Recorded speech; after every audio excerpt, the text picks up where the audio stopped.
पंजाब केसरी में आप सबका स्वागत है। मैं हूं चंद्रशेखर दरनी।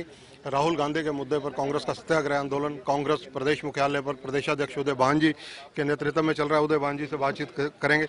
उदय भान जी, सत्याग्रह आंदोलन की रूपरेखा क्या है?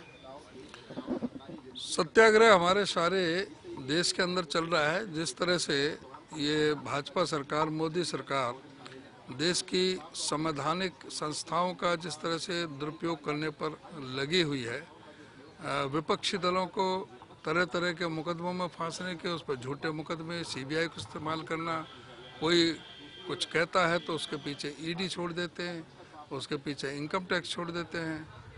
ये पूरी तरह से जो संवैधानिक संस्थाओं का दुरुपयोग चल रहा है।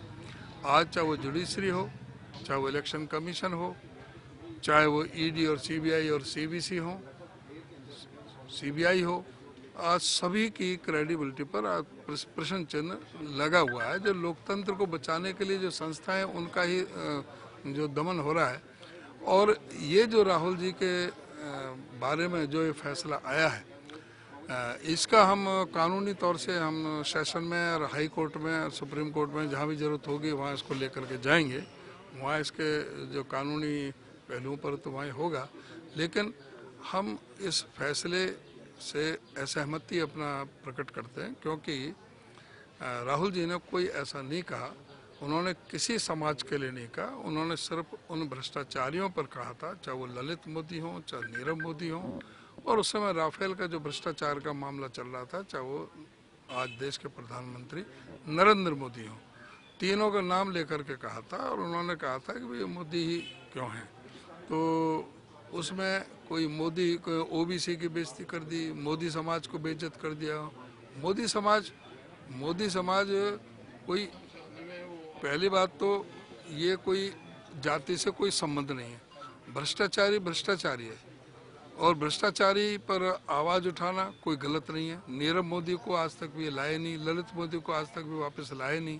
क्या वो यहाँ के हजारों करोड़ रुपए लेकर के विदेश में नहीं भागे? वो यहाँ के भगोड़े नहीं हैं, उनको अभी तक भी उस पर नहीं। अगर कोई मानहानि हुई है तो इन तीनों की हुई है। इन तीनों में से तो कोई कोर्ट में गया नहीं। जो कोर्ट में गया, जो 13 अप्रैल 2019 को कोलार में जो स्पीच दी गई थी कर्नाटका में, उसकी जुरिडिक्शन भी वहीं की थी, वहीं केस जाना चाहिए था, वहीं उसकी इन्वेस्टिगेशन होनी चाहिए थी। लेकिन एप्लीकेशन दी गई सूरत की कोर्ट में, कोर्ट में दी गई, और 3 साल तक कुछ नहीं हुआ उसका। और उसके बाद खुद जो शिकायत करता था उसने ही हाई कोर्ट में जाकर के प्रोसीडिंग रुकवाई, क्योंकि उसमें कुछ तथ्य नहीं था, इसलिए उन्होंने वो प्रोसीडिंग रुकवाई। उसके बाद वो जज बदला। 7 फरवरी को राहुल जी ने स्पीच दी लोकसभा में, जो सारी एक्सपंज कर दी। उसके 9 दिन बाद 16 तारीख को उन्होंने अपना एप्लीकेशन विड्रॉ की, और 27 तारीख को सुनवाई शुरू हुई और 23 को फैसला कर दिया, जो मैक्सिमम सजा है। तो इसमें लगता है कि ये संयोग था या प्रयोग था। ये सारी चीज़ें आगे ये इसमें डिस्कस होंगी, सारे वो कानूनी दायरे में भी।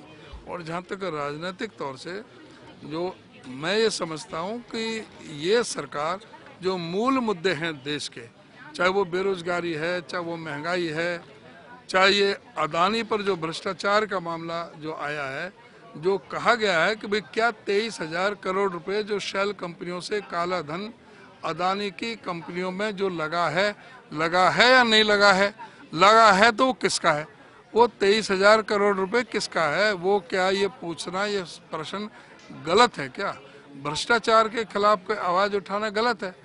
इन चीज़ों से हटा ये ध्यान भटकाना चाहती है। भाई लोकसभा और राज्यसभा दोनों का टीवी पे सीधा प्रसारण होता है। क्या वो दूसरे देशों में नहीं सुना जाता? सभी जगह दुनिया में सुना जाता है। जो बातें राहुल जी ने वहाँ कही थी, वही बात उन्होंने वहाँ कही ब्रिटेन में। फिर उन्होंने कहा कि भाई कि मेरे ऊपर 4 मंत्रियों ने आरोप लगाए हैं, मैं उस पर अपना स्पष्टीकरण देना चाहता हूँ, मैं बोलना चाहता हूँ, मैं लोकसभा में बोलना चाहता हूँ। 3 बार राइटिंग में एप्लीकेशन दी गई, लेकिन कोई सुनवाई नहीं दी। खुद पर्सनली मिलकर के आए लोकसभा के स्पीकर से, उस पर कोई कार्रवाई नहीं हुई। उनका भाषण एक्सपंज कर दिया, उन पर दोषारोपण किया, उसको सुनना नहीं चाहते। पहली बार ऐसा हुआ कि दुनिया में कि भाई सत्ता पक्ष ने जो है उसको संसद को नहीं चलने दिया और 2 घंटे में सारा जो फाइनेंस बिल और जो बजट है वो 45 लाख करोड़ का वो सारा पास कर दिया बगैर किसी बहस के, बगैर उसके। तो ये इस तरह के जो मुद्दे ना आए जनता की नज़र में, इस तरह से ध्यान भटकाने के कई तरह के प्रयास किए जा रहे हैं। उदय भान जी, ये लड़ाई कानूनी लड़ाई पहले है, उसके बाद लोकसभा की सदस्यता को लेकर है।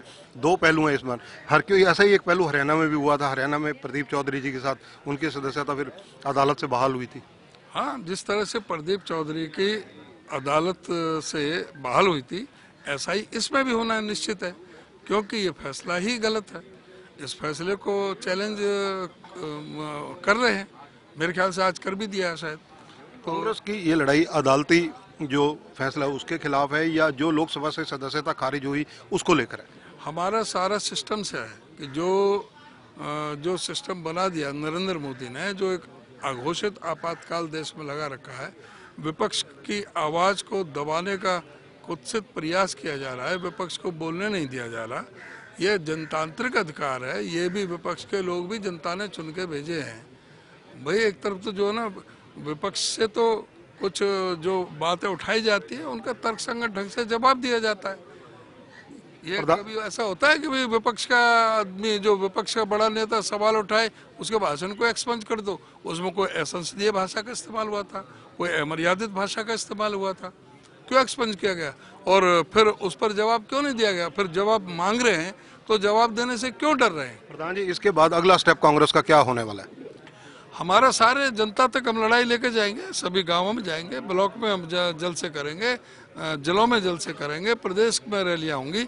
अभी हमारी 2 अप्रैल को यमुनानगर में हमारी रैली है, उसके बाद 14 अप्रैल को सोनीपत में रैली है और फिर आगे की कार्रवाई जब उसके बाद में आगे बढ़ाते रहेंगे। जो रणनीति आएगी ऊपर हमारे केंद्रीय नेतृत्व की तरफ से जो इंस्ट्रक्शन आएंगी उनको हम पालन करते रहेंगे।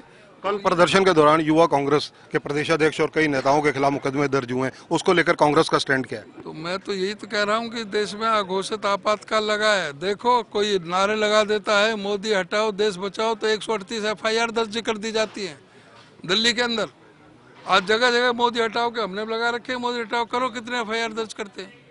मोदी हटाओ देश बचाओ, अरे ये कब नहीं हुआ? कांग्रेस हटाओ देश बचाओ करते रहे, इंदिरा गांधी हटाओ देश बचाओ करते रहे, राजीव गांधी देश बचाओ ये करते रहे, ये नारे लगाते रहे। अब कोई नारा इनको इतना चुभता है, ये सुन नहीं सकते कोई विपक्ष की बात? कोई जो इनके खिलाफ हो, कोई अभिव्यक्ति की आवाज़ को पूरी तरह से बंद किया जा रहा है। धन्यवाद प्रधान जी। तो ये प्रोफेसर संपत सिंह जी से बात करने चाहेंगे। प्रोफेसर संपत सिंह जी पूर्व गृह मंत्री हैं, ज़्यादा लंबी बात नहीं करता, सिर्फ ये कि सत्याग्रह आंदोलन जो कांग्रेस का राहुल गांधी के डिसीजन पर हो रहा है, इसको लेकर आपकी टिप्पणी क्या है?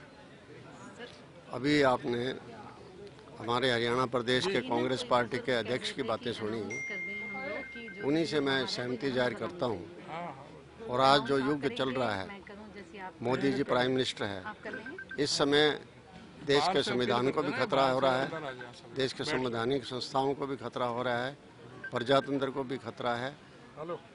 ऐसे हालात आज देश के अंदर मोदी जी ने बना दिए हैं, तानाशाही के अघोषित इमरजेंसी कर दी है। धन्यवाद प्रोफेसर संपत सिंह जी। तो ये देखिए, यहाँ पर कांग्रेस का सत्याग्रह आंदोलन चल रहा है चंडीगढ़ में। कैमरामैन संजय सिंह के साथ चंद्रशेखर धरनी, पंजाब केसरी टीवी, चंडीगढ़। हमसे जुड़े रहने के लिए हमारे YouTube चैनल को सब्सक्राइब करें और नई वीडियो की नोटिफिकेशन के लिए बेल आइकॉन को दबाएं।